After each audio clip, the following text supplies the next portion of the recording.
So, kamusta po mga ka-Streetwise? Ako po si Takeru Miyamoto at welcome po sa aking munting channel. So, mga kababayan, alam naman po natin na minsan lang po magsalita itong si Congressman Luistro. Pero yung minsan po na yan, pag siya nagsalita, pag ikaw po talagang sasablay-sablay, tatamaan ka po talaga. Kasi alam naman po natin na itong si Congressman Luistro, bukod sa matalino, may prinsipyo po yan. At sa pagkakataon nga po na to, sa pool po talaga, yung ginawang kagaguhan po ni Chis Escudero. So pag-usapan ngayon natin to, no? Oy Chis, walang hiya ka talaga. Masabi dito, no? Ito ay from Philippine Star ata. Oh. Okay, so sabi dito, ito pa, okay. Senate is not a playground for political actors. Sabi po ito ni Chis Escudero. Okay. So ito pong statement po ni Escudero ay sinabi niya po ito nung binoto niya po na ipa-archive yung impeachment trial ni Sara Duterte. So ito, basahin natin to para mainis po tayo. No? So sabi dito, saying that the Senate should not be used as a tool to pursue personal vendettas, Senate President Francis Escudero on Thursday rebuked politically motivated forces attempting to weaponize the impeachment process. Oh. So ito alam nyo, no, ito yung hindi ko makuha no? Kasi ito po, statement po ito ni Chis doon po sa impeachment ni Sara. So, ibig sabihin noon, patungkol po ito sa impeachment ni Sara. So, para po kay Chis Escudero, ang pagsampa daw po ng impeachment complaint kay Sara Duterte ay isa daw po itong politically motivated. Oo. So, buha ka ng ina ka, Chis. Hindi mo pa nakikita yung ebidensya, politically motivated ka na kaagad dyan.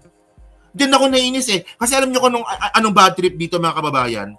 Kung ito na po yung stand ni Chis Escudero, na politically motivated po yung impeachment ni Sara, paano pa sa 2026? Kung kailan sila pwede mag-file ulit ng impeachment? Malaki po yung chance na ito na naman po sasabihin ni Chis. Politically motivated yan kasi malapit na eleksyon. In the first place, napaka-unfair nun kasi po, ni isang ebidensya, wala pa po napapakita yung prosecution team. So, paano natin malalaman kung politically motivated ito kung hindi mo napapakita yung ebidensya? Ingot din to no? So, sabi pa dito, continue natin. The Senate is not a playground for political actors seeking revenge or power. So, sino ba pinapatama nila dito? Si Martin. Sus ko. Oh. We are a constitutional body asked with upholding justice. Taka na to, kung maka-justice ka, kala mo napakalinis mo. Not bending the law to fit anyone's agenda. Escudero said hours after the chamber voted to archive the impeachment complaint against the Vice President Sara Duterte. O, diba? So, respect for the rule of law. No, it requires for all of us to adhere to final or immediate executory court decisions even when there's a winner and a loser to avoid deadlocks and maintain legal order, sabi ni Escudero. Actually, mahaba yung speech ni Escudero dito pero ang laman talaga nito basura. No? For the rule of law to prevail, the High Court must act as a compass and not as a political cheerleader. So, impartially applying actually mga kababayan nun, kung dinisan lang po yung pag-uusapan dito, si Chis po talaga may plano maging presidente po yan. Oo. Hindi daw pwede yung political actors daw po sa Senado, pero siya naman po, plano maging presidente. Paano ka nasabi? Nangako po yan. Doon po sa nanay ni Hart Evangelista, na siya daw po magiging presidente ng Pilipinas, at si Hart daw po yung magiging first lady ng Pilipinas. Actually, may video dito yan Pinasa lang sa akin to So, ito. Tingnan nyo to Nanay ni Hart to So naive and so I will become the next president. I've been promised a pledge of a billion and billion and hello, yung anak ko naman, siyempre naman, hello.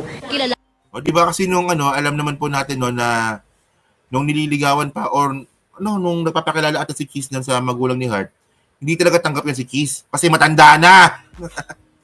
So isa po yan sa mga binida ni Chis. Magiging presidente ako ng Pilipinas at yung anak nyo ay magiging first lady. So by the way, ito nga po sinabi nga po ni Congressman Luistro regarding nga po dito sa statement nga po ni Chis na yung impeachment daw po purely political daw po kasi ayun ang lumalabas No? Ito, panoorin natin to para mas maganda. And we filed this impeachment complaint, Christian, no? With all candor, no one forced us to do so. No one requested us to do so. No one convinced us to do so. And certainly, we did not receive anything in exchange of the same. It is our honest belief that we have reason to file the impeachment complaint, and I believe that applies not only to me, to the prosecutors, but to the 215 members of the 19th Congress of the Philippines who signed the impeachment complaint, no? Ito naman sinasabi na namin noon pa, amid the allegations being imputed against the House of Representatives or to the members of the House, with all candor, wala pong pumilit, wala pong nakiusap, wala po kaming tinanggap in exchange of the same. And it is merely in compliance to the mandate of the Constitution, the House of Representatives having the exclusive power to initiate all impeachment complaints, no? Ever since we articulate that we do not politicize, this is not personal to us, and the filing of that impeachment complaint should be appreciated as compliance to the mandate of the sovereign people, no?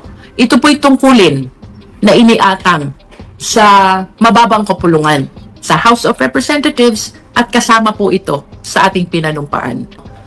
Kami na... Yun nga yung point mga kababayan, no? Kung makapagbintang itong gurang na to na si Chis Escudero, no, na inuutusan daw po yung mga congressman. Kasi ay nang lumalabas dito eh. No, ay napakakaintindi ko dito eh. Ito yung bintang ni Chis. Inuutusan daw po yung mga congressman para ipa-impeach si Sara kasi nga politically motivated. No? So, ngayon ang point dito mga kababayan, hindi naman po kasi magic yung pag-file po ng impeachment kay Sara. Alam naman po natin no na bago na-file po yung impeachment ni Sara, sangkatutak muna no na kontrobersiya yung hinarap ni Sara. At si Sara mismo gumawa nun. O merong video sabi ni Sara, papatayin kita, Bongbong Marcos. Lisa Marcos, Martin Romualdez. Oh, ayun ba politically motivated ba yung Chis? Waka nang ina ka talaga. Hindi actually mga kababayan, no? Si Chis hindi naman ganyan dati yan eh. Naging Senate President lang, naging arrogante na eh. So ito yung point eh. Paano mo masasabi na politically motivated yan kung video mismo ni Sara nandun? Putang ina mo, sabi niya ganon. O Martin Romualdez, Lisa Marcos, Bongbong Marcos, may nakausap na akong hitman, no joke. Anong politically motivated doon? Oh, at yung isa pa, tinatanong po si Sara about sa paggastos niya na pera. Doon po sa house. Tandaan nyo, mayroong power of the purse yung house para magtanong. Anong ginawa ni Sara? Nakipag-away sa congressman. Ayun ba, politically motivated ba yon? Hindi po, caught on video yun.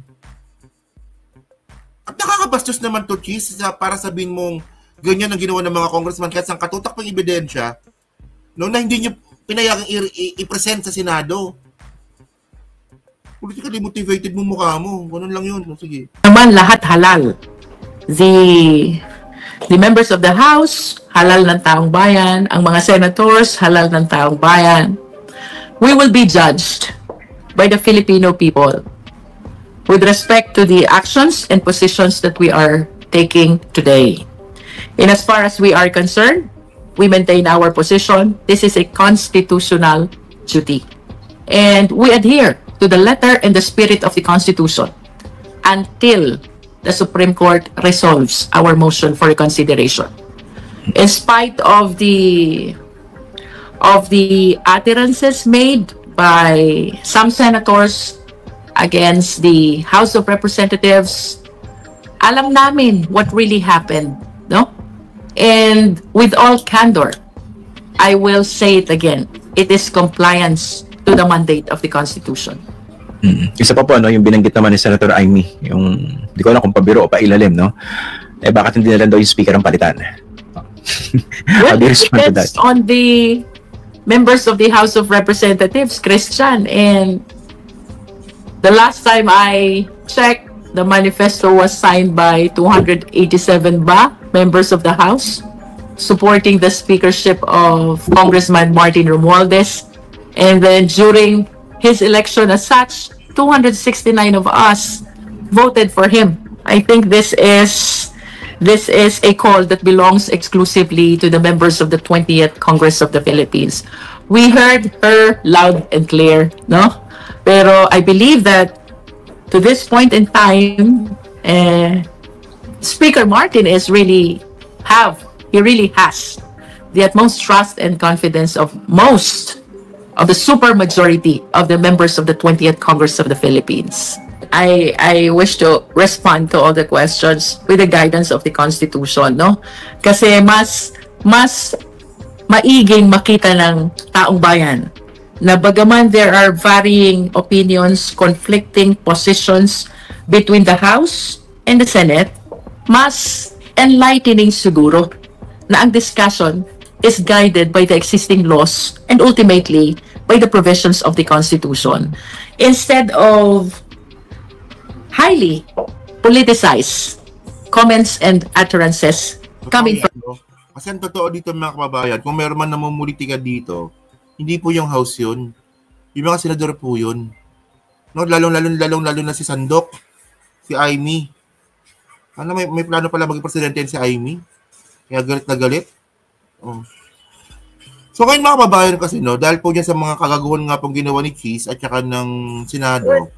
So, ito sabi dito, no, Senate trust rating down. House up in latest Octa survey. Oh. So, bumababa po talaga yung kumpiyansa ng mga tao sa mga senador dahil po sa kagaguhan po nila, no? O the Senate trust and performance ratings of the second quarter of 2025 deep while the House of Representatives members improved in the latest Octa research released on Tuesday. So, bali nga po ang trust rating ngayon ng Senado 49. Tama, no? Tama ba? The latest survey showed trust rating down to 14%, no? Tapos yung sa House ay 53%. Tama ba to? O basta yan. Oh. So ngayon, ang point dito mga kababayan, hindi lang naman kasi tungkol sa impeachment po yan, kung bakit po bumaba po yung trust rating ng Senado. Kasi una sa lahat mga kababayan, no, na yung paggawa lang ng batas Kasi hindi lang po nakakaalam po kasi bago po maging batas, ang isang batas, bago mapirmahan ng presidente yung isang panukalang batas, kailangan mayroong version nito sa Senado at sa Kongreso. So lahat po ng priority bills nga po ni PBBM, 100% po na-comply ng House. Sa Senate po yung mabagal. So ewan ko lang kung sinasadya ng Senate po yan. Kasi tandaan nyo priority bills po ito ng presidente. No, pero ang nangyari po dito, na-comply po ito ng Congress 100%, tapos sa Senate po, napag-iwanan po sila. O diba? So, kasalanan po ng mga senador po yan natin. At ang pinakauling nangyari na nga po, tungkol nga po dito sa impeachment nga ni Sara, na talagang binraso nila to, no? Binaboy po nila yung Constitution, binalibali po nila yung batas, para lang po mabasura yung impeachment ni Sara. So kayo mga babae, no? So kayo po, ano pa masabi nyo nga po dito sa statement nga po ni Congressman Luistro na talagang pinabulaanan niya po talaga yung kasinungalingan ni Keith na politically motivated lang daw po yung impeachment trial ni Sara. So yan o. So pa-comment lang po sa baba at pinabasa ko pong lahat yan. At syempre dyan po sa Team Replay, pa-like, pa-subscribe. Kung naman kalabisan, pa-share na rin po ng video po na to. So thank you mga kababayan. Kita na lang ulit tayo sa susunod nating content. Thank you, salamat, and babush.